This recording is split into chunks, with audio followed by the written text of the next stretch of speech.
Bueno, a partir de ahora corre la segunda parte. En- Voy a compartirles un poquito la pantalla. Este es uno de los materiales, ¿verdad? Que vamos a tener disponible ahí en la plataforma, donde va a estar apoyado por los videos, como dijimos, sobre los componentes para poder ensamblar una PC. Este que tenemos en pantalla, ¿qué sería? Su fuente. ¿Cuál es la función de la fuente? Y dar energía. Dar energía. ¿Cuánto entra y cuánto reparte voltaje, hablando de voltaje en términos de voltaje? 5 volt, normalmente. ¿O no?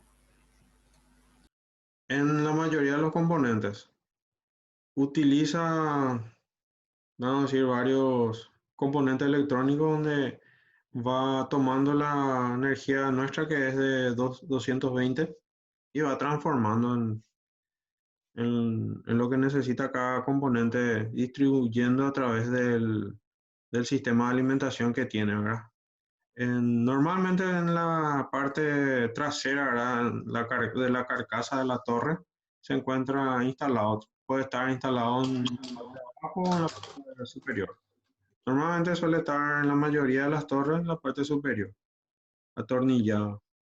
Y suele tener, dependiendo del tipo de fuente también, suelen tener unas, unos conversores de energía. Eso hay que tener mucho cuidado. Si ustedes observan de repente que tiene una perillita y está en 110. ¿Qué pasa si está en 110 y nosotros enchufamos nuestro en una toma de 220? Eso sí, color va a tener. Va a hacer un ruidazo y después va a salir un olor a quemado. Va a ¿Hace explotar, ruido? sí, sí, va a hacer ruido. ¿Ustedes nunca escucharon cuando explota la fuente? Ah, la fuente, sí, sí, sí. Sí, Sí, sí, sí, sí. sí. La fuente pues es lo que se va a quemar. La fuente es Sí, donde... no, estaba recordando nomás un cargador que tenía, que me prestaron una vez de 110 y se quemó nomás. Pero la Ajá. fuente sí, otra historia. La fuente, si en la perilla nosotros bajamos a 110 y enchufamos, ahí fuimos. Se va a quemar la fuente.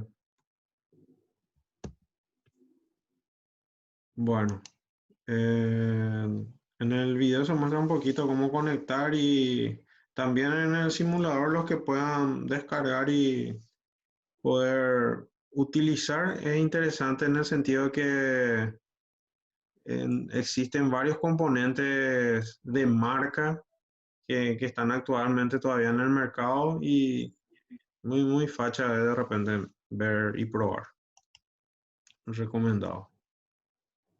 Bueno, este que tenemos aquí en pantalla se reconoce. Un ventiladorcito. Sí, ¿cómo se le dice en inglés? Famosos Fan. Cooler. cooler. Por lo que veo, se está colocando encima si ven esas mallitas ahí de aluminio, aparentemente es el disipador. ¿Ok? Esta es la parte de la caja ahí donde va la placa.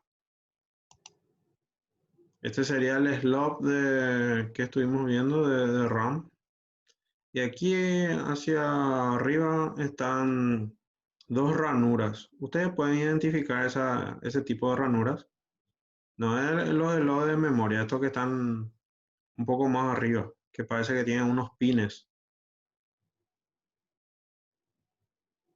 Sí, pero qué puta era. quedaron ya casi obsoletos. Con razón. Sí, son, Ese es el slot de, ¿cuál, profe? El que está por encima de la memoria RAM, de la sí, ranura RAM. sí, ese que está en azul Esos y no el son otro, y el negro. los slots de IDE, son esos. Sí, de ID. Así es. ¿Por qué uno es azul y otro negro? Master Slave. Normalmente pues están por el mismo tipo de conector también. Es para la lectora de CD en aquel tiempo o también para la lectora de DVD. Entonces, para diferenciarle un poquito, ¿verdad? El conector del disco, entonces el azul era para la lectora. Normalmente se utiliza así algún tipo de gomita o algo para ordenar un poco los cables internamente, porque si están muy desordenados los cables, si están muy desordenados de repente, pueden tocar el ventilador de algún cooler.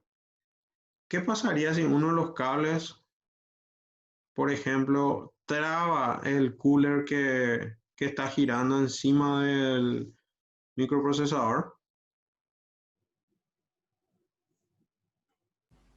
Va a Se va a levantar temperatura va a levantar temperatura. ¿Y qué va a pasar? Tarde o temprano, y va a quemarse el disipador. O cortar el cable.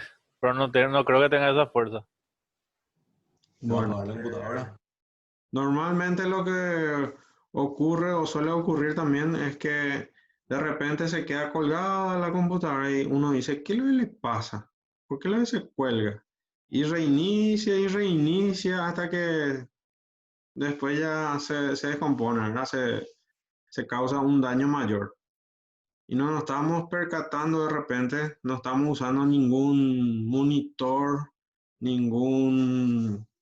En ese caso nosotros tenemos que enseguida utilizar las herramientas de monitoreo.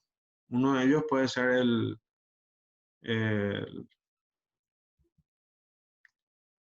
administrador de tareas. No sé si conocen, ¿verdad? Está acá. A ver si...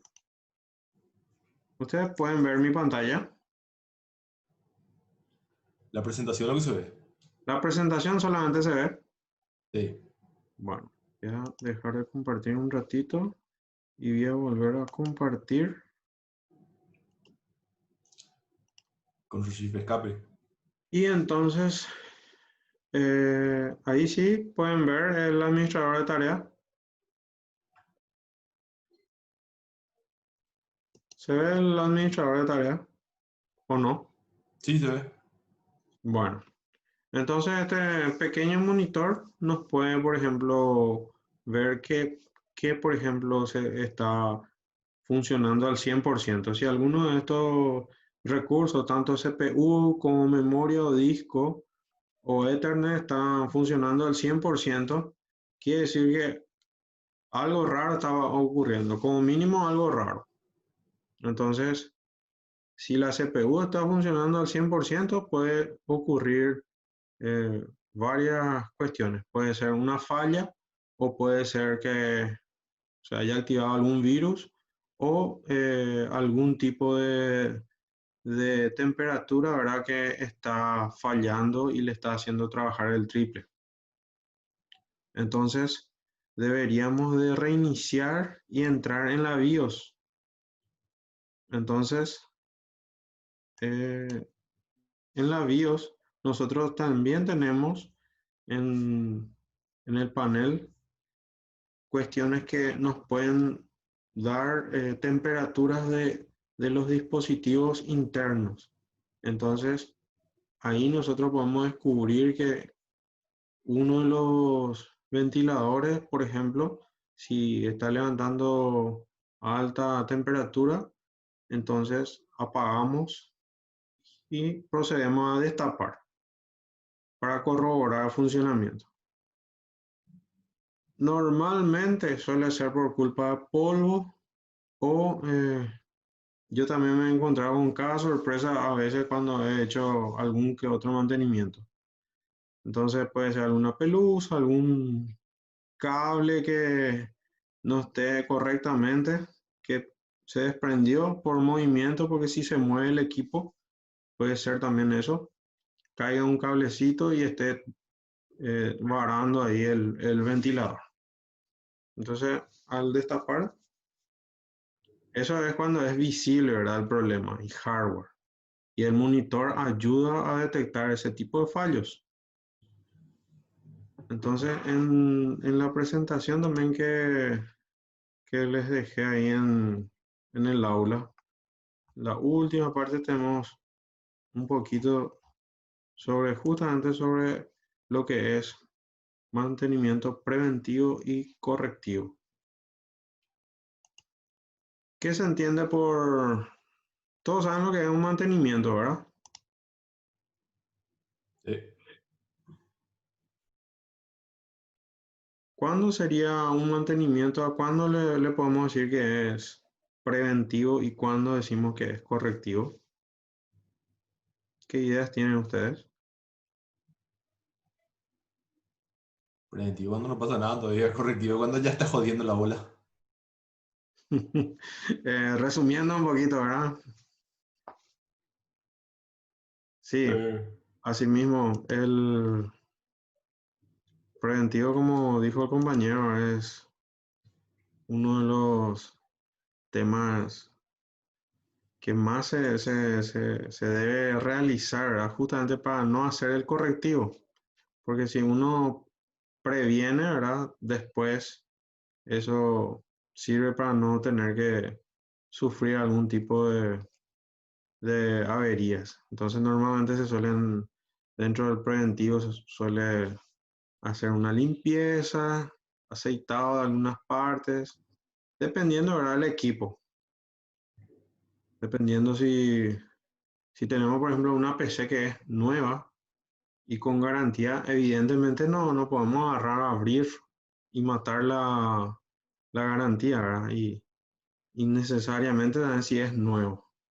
Entonces, ya estamos hablando de un equipo que tiene vamos a decir, ya no tiene más su garantía y está ya con algunos problemas de polvo. Vemos que físicamente necesita le vemos que está muy lento. Entonces, normalmente se suelen hacer los famosos mantenimientos, que suelen ser en el orden de prevención. Porque si el equipo ya no inicia, por ejemplo, entonces ahí sí ya probablemente requiera de un mantenimiento y de una corrección de alguno de las piezas o también podría ser, ¿por qué no?, de tipo software. La corrección también podría ser debido a una falla de los sistemas de arranque del sistema operativo. Normalmente cuando se apagan de golpe varias veces, el que carga el sistema de inicio del boot suelen ser archivos muy sensibles que se dañan. Por eso que cuando nosotros algunas veces nos piden entrar en modo prueba de fallo para hacer detección de errores y todo eso en el Windows. En el Linux no hay mucho drama, te va a dejar iniciar. Si está fallando vamos a decir, el menú principal, por ejemplo, él te va a dar una opción de consola o te va a dar otra, otro escritorio. Tiene más, vamos a decir, recursos Linux que Windows en ese sentido. Hablando netamente de lo Vamos que a es, buscar. hablando netamente de lo que es sistema operativo, opción de arranque, ¿verdad? Pero los gestores de arranque de Linux son muy poderosos.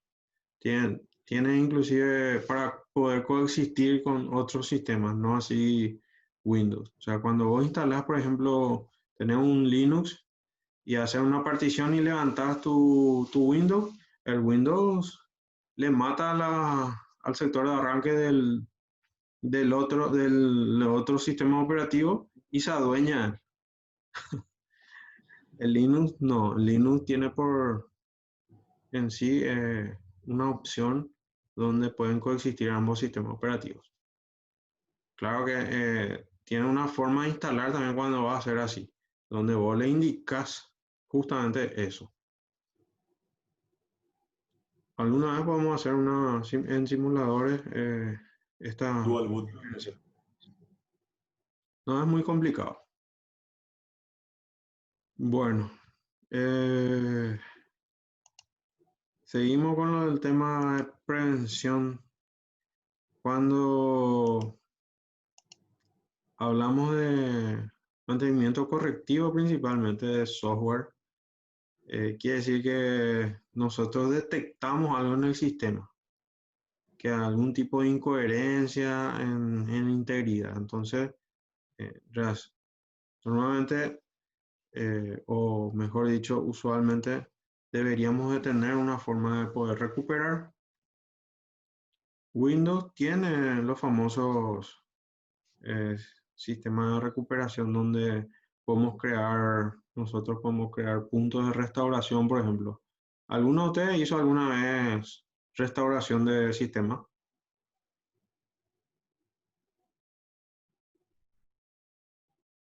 No realmente. Ya.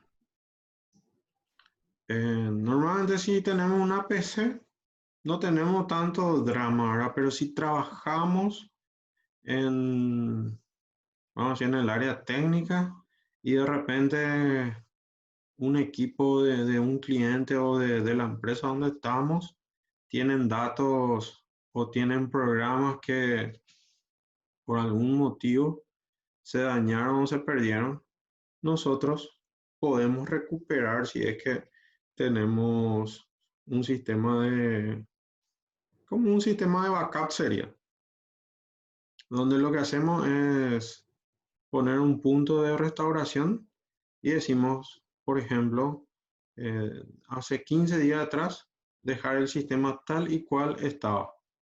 Entonces, si en estos días hubo algún conflicto, algún problema que generó la falla, entonces nosotros hacemos un, un retroceso, sería como dejar el sistema levantar como si fuera que estaba hace 15 días atrás, por decir.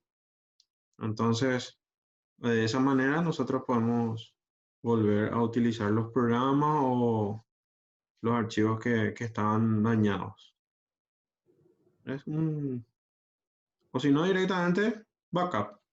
Backup es lo más recomendado y lo que normalmente cuando hay datos sensibles se realiza, principalmente si estamos tratando con sistemas que utilizan base de datos. Pues las bases de datos por algo se usa un gestor de base de datos porque son justamente información sensible o información necesaria, útil o inclusive eh, determinante, ¿verdad? Que es muy preciada y que necesariamente debe estar protegido. Vamos también a aprender a hacer ese tipo de cosas. Ok, no sé si hay alguna consulta hasta aquí.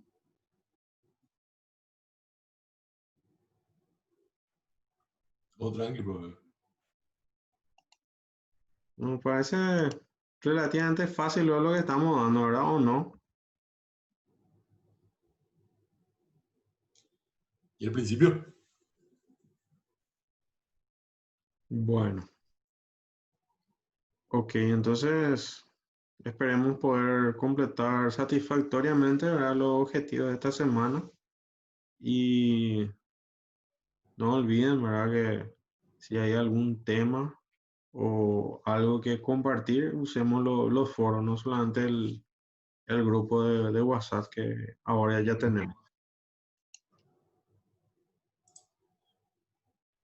Bueno, entonces si no hay alguna u otra consulta, hemos llegado básicamente al ítem donde hoy teníamos que tocar.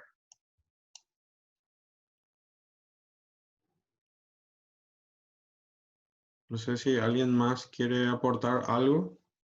Fabián, Ana, Oscar.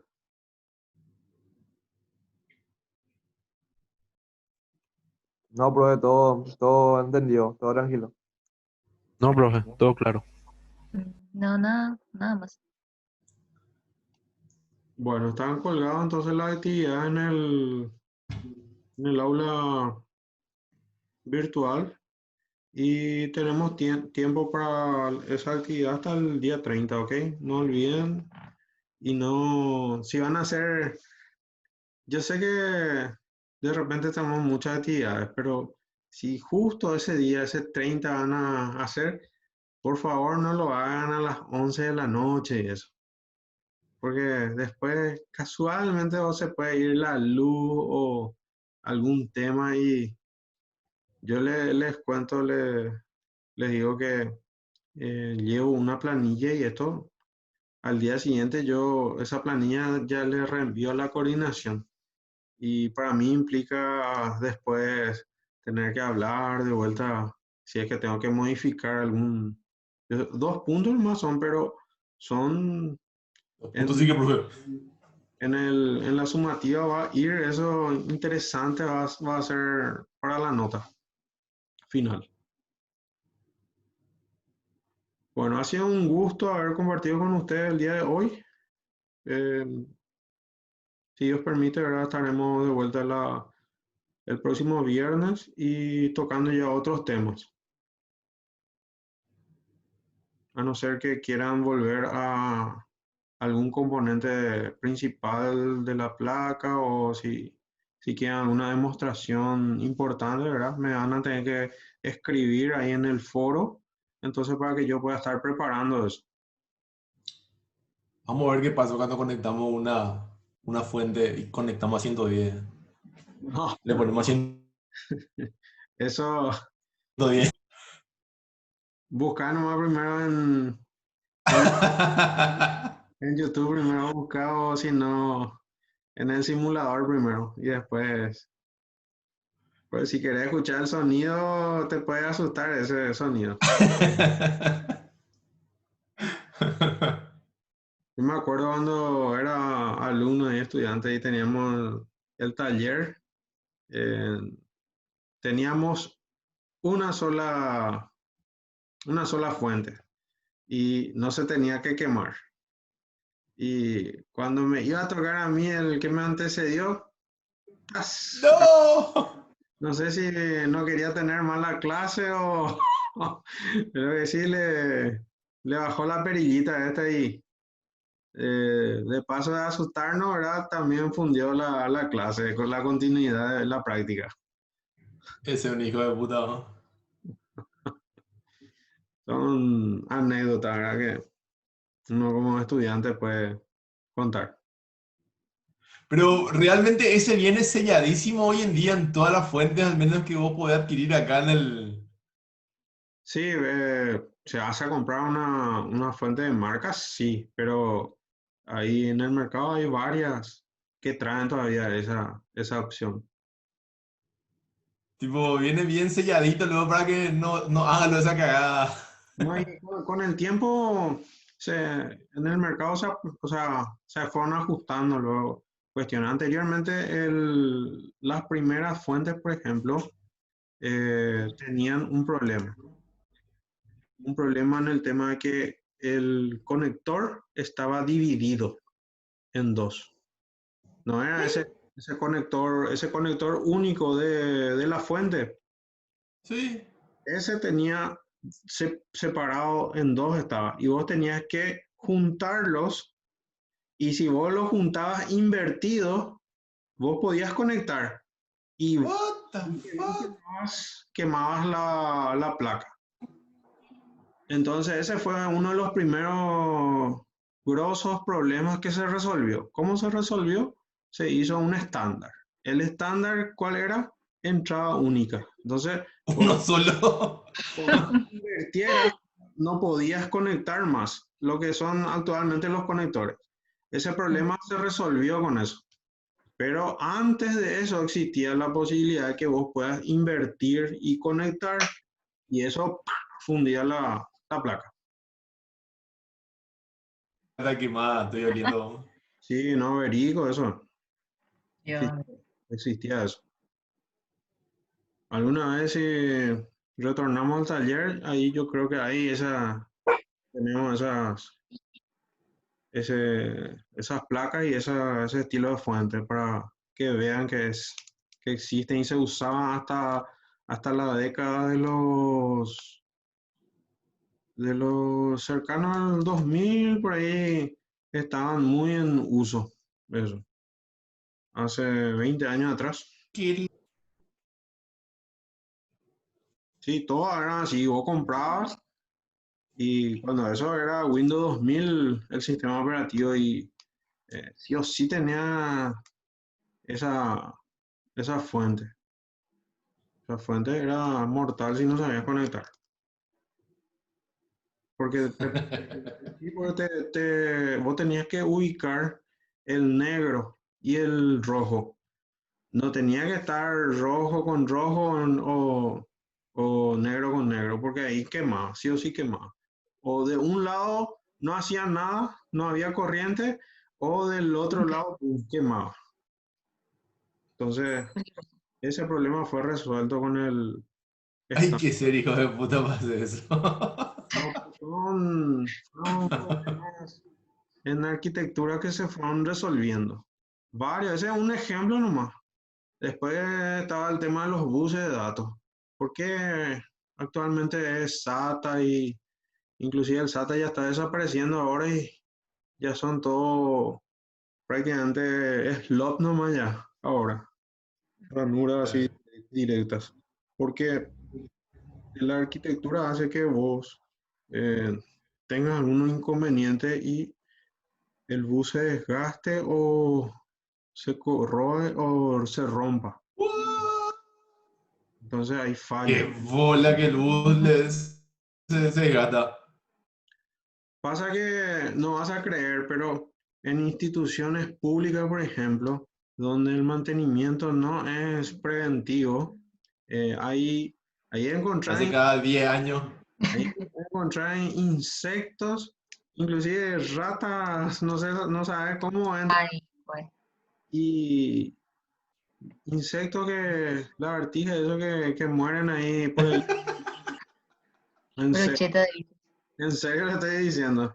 Hay, hay No, lugares inimaginables, ¿verdad? Donde están equipos informáticos que si, qué sé yo, los Yankees o nosotros mismos si vemos, nos vamos a morir como están haciéndole sufrir al equipo. Y en ciertas condiciones no se puede tener pues, un equipo donde se está un equipo en el piso nomás luego, que, que esté en el piso y que venga una limpiadora y empiece a barrer con unas escoba que levanta el polvo. Sí, directo ese polvo se mete en el ventilador y va acumulando ahí. Eh, Entonces ese tipo de cuestiones, por ejemplo, existen en entidades públicas principalmente. Entonces, no todos son así bonitos y bien arquitectónicos como nos imaginamos debe de ser, como dice la norma. Entonces, por eso ocurren de repente estas cuestiones. qué show. Mismo ahí en la universidad, por ejemplo, sí o sí tenemos que tener técnicos que estén constantemente haciendo mantenimiento de los equipos, porque si no, Eh, por eso existen reglas, por ejemplo, de no meter alimentos cuando estamos en los laboratorios. Normalmente los muchachos se bajan, van al receso y suben con algún alimento a una gaseosa. ¿Qué pasa? Se derraman por el teclado o encima de la CPU y pues, se va metiendo eso ahí, va corroyendo. O, Eh, o puede generarse algún tipo de corto. Entonces, ahí están los resultados después. Bueno, gente, ha sido un gusto haber compartido con ustedes y nos estaremos encontrando el próximo viernes en taller. Dale, profe, cuídate. profe. Buen fin de semana. Igual, Dale, buenas profe. noches a todos. Gracias, profe. Hasta Dale, luego. chao, chao.